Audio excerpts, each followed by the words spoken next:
The second phase of the national conversation began this week after a successful start last December. It was a night for the residents of Providenciales, stakeholders with varying backgrounds, to sit and discuss major issues affecting these islands. At the Gustavo Sports Complex last evening, January 20th, the national conversation seems to be getting strong support. Many different faces from the last town hall meeting, even though it wasn't a packed room. It was more like general topics of high concern, but the country's population, national registration, and the idea of a national identification card were pressing issues strong on the minds of the majority of those in attendance. Louis Taswood, who was very vocal, had this idea that to increase the population, Turks and Caicos Islanders should have more children. The government must come up with a plan. It's so nice until the woman feels happy to have a baby, that she don't lose her payroll. She got no expense, no more than she may feel a pain. We want to raise our population death rate. Otherwise, that do need it. But the point I really don't want to raise, and it's something that we overlook and we be trampled upon with it, by not registering students as foreign students.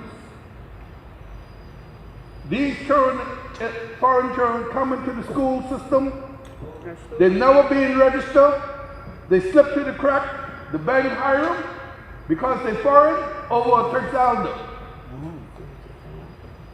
They must be registered. The baby to the breast must have a visa to come here.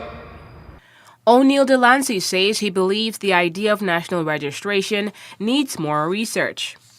I believe any decision in that regard should be something that is sussed out, that is evaluated by an elected government of the people of the Turks and Caicos Island, whereby they can then bring their findings to the people and have the people themselves decide whether it's a referendum or whether it's during election time, whether a political party would put their foot forward and say, this is what we intend to do, and let the people decide in that regard.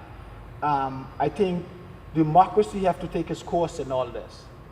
I don't think this is a point, I don't think at this point we should be putting the powers in the hand of interim administration to decide or say, to make the final decision as to what they think that Turks and Caicos Islanders see as the future population to continue this country on.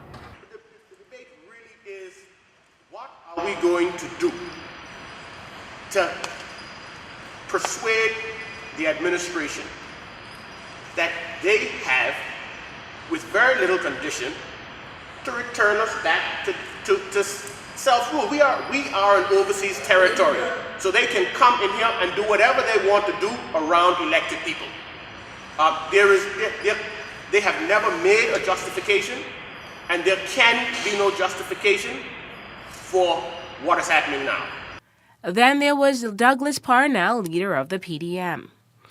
We fully support full internal self-government, and let us put the British government in an oversight position, which is what they claim to be doing here anyway, overseeing what is happening and making sure that they protect their contingent liabilities. Let us all just support that position. That's what the all-party report recommended. The 2002 Constitutional Commission, the mandate was to remove as much power as we possibly could from the governor. Businessman Harold Charles, who spoke on togetherness. Actually, I don't think we can make any case unless the two of you, yourself and Mr. Plano, get together until we get together as a country, as a people.